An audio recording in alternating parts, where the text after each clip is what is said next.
la lettre de Paul aux Romains. Prenez le temps de regarder la première vidéo dans laquelle nous avons rappelé qui était Paul et ce qui l'a poussé à écrire cette lettre, en plus d'identifier les principes clés des chapitres 1 à 4, selon lesquels l'humanité tout entière est définitivement prise au piège par le péché et a besoin d'être sauvée, et que ce salut ne viendra pas de ceux qui essayent d'obéir aux lois de la Torah, mais c'est plutôt sa nature de justice qui a amené Dieu à sauver le monde au moyen de la mort et la résurrection de Jésus, de sorte à créer par Abraham cette famille multiethnique unie par la foi qui constituera son peuple. Des principes que Paul va davantage développer dans les 3 dernières phases de la lettre aux Romains. Pour rappel, Paul a bien expliqué ce qu'est la justification par la foi. Quand par la foi les gens s'identifient à la mort et à la résurrection de Jésus, ils se voient attribuer un nouveau statut. Ils sont réconciliés avec Dieu, intégrant une nouvelle famille, celle du peuple de l'alliance d'Abraham, et reçoivent un nouvel avenir, l'espoir d'une vie transformée. Paul veut à présent montrer comment cette réalité doit remodeler chaque aspect de notre existence, car le fait d'intégrer cette famille signifie qu'on peut faire partie d'une humanité nouvelle que Dieu crée par Jésus et l'Esprit. Paul revient donc sur le premier homme de l'histoire biblique, Adam. Son nom signifie humanité, et Adam, comme toute l'humanité après lui, a sombré dans le péché et l'égoïsme. Ainsi, nous nous retrouvons tous sous le coup du jugement de Dieu, car nous nous sommes rendus esclaves de l'influence du péché qui conduit à la mort. Ensuite, Paul fait une claire distinction entre Adam et Jésus, qu'il appelle le nouvel Adam, cet homme qui a vécu dans l'obéissance et la fidélité la plus totale à Dieu, comme le démontre son acte d'amour sacrificiel. Il a offert sa vie, en rançon pour d'autres, afin qu'il soit désormais justifié devant Dieu. Jésus est donc la tête d'une humanité nouvelle qui se trouve transformée par ce don. Et c'est là que Paul enchaîne avec le chapitre 6. Paul rappelle aux chrétiens de Rome que choisir de suivre Jésus, c'est abandonner l'ancienne humanité adamique pour habiter pleinement l'humanité nouvelle de Jésus, celle du Christ, et que le baptême est le symbole sacré marquant cette transition.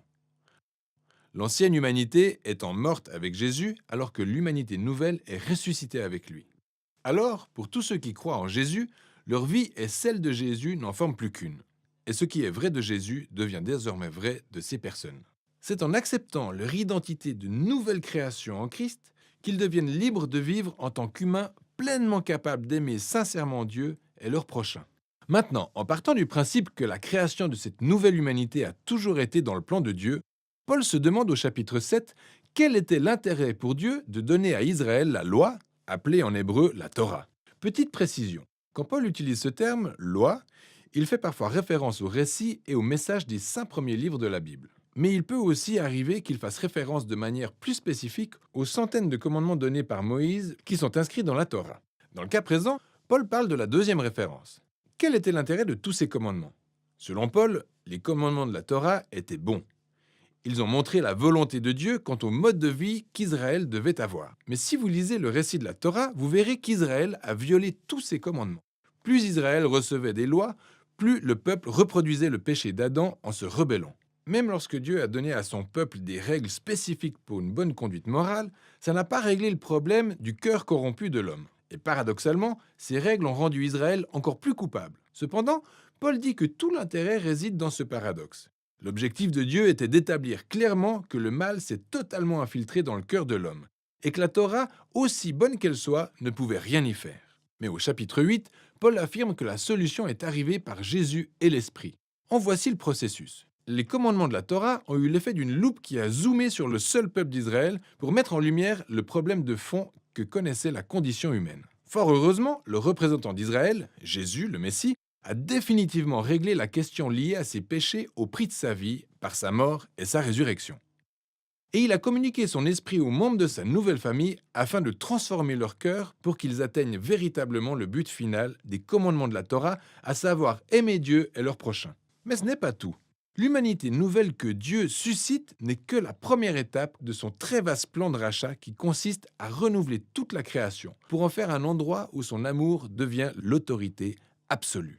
À ce stade, on peut voir comment les chapitres 1 à 8 déroulent la même pensée, depuis le début, même si d'autres questions sont soulevées dans le processus. En effet, si tout cela faisait partie du plan de Dieu, qu'arrivera-t-il aux autres Israélites comme Paul, qui, contrairement à lui, ne reconnaissent pas Jésus comme le Messie? Comment cette histoire accomplit-elle les promesses de Dieu à leur endroit? Eh bien, Paul commence le chapitre 9 par se lamenter au sujet des frères israélites qui ne voient pas Jésus comme leur Messie. Ce qui l'amène à se remémorer le passé d'Israël à travers l'histoire de l'Ancien Testament. est de nous rappeler que le simple fait d'être un natif d'Israël, un descendant physique d'Abraham, ne fait pas automatiquement d'une personne un fidèle, un membre de la famille d'Alliance. Paul nous montre comment Dieu a toujours sélectionné un membre dans chaque génération de la famille d'Abraham afin de perpétuer la lignée de la promesse, en précisant par la même occasion que la lignée de la promesse est perpétuée par ceux qui suivent Jésus. Il rappelle aussi que pendant longtemps, des membres de la famille d'Abraham, au même titre que les peuples en dehors de cette famille, ont rejeté la volonté de Dieu. Il illustre par l'histoire du veau d'or érigé par Israël et par la rébellion de Pharaon. Il nous montre aussi comment Dieu s'est appuyé sur le rejet du peuple à son égard pour retourner la situation et lui permettre d'accomplir son plan de rédemption. Ensuite, au chapitre 10, Paul se focalise sur Israël au temps présent. La raison pour laquelle de nombreux Israélites rejettent Jésus est qu'ils basent leur relation d'alliance avec Dieu sur leur aptitude à respecter les commandements de la Torah. Et malheureusement, ils n'arrivent pas à percevoir ce que Dieu a réalisé à travers Jésus pour créer une nouvelle famille d'alliance fondée sur la foi. Alors Paul se demande au chapitre 11, que sera l'avenir d'Israël? Dieu a-t-il définitivement fait une croix sur son peuple?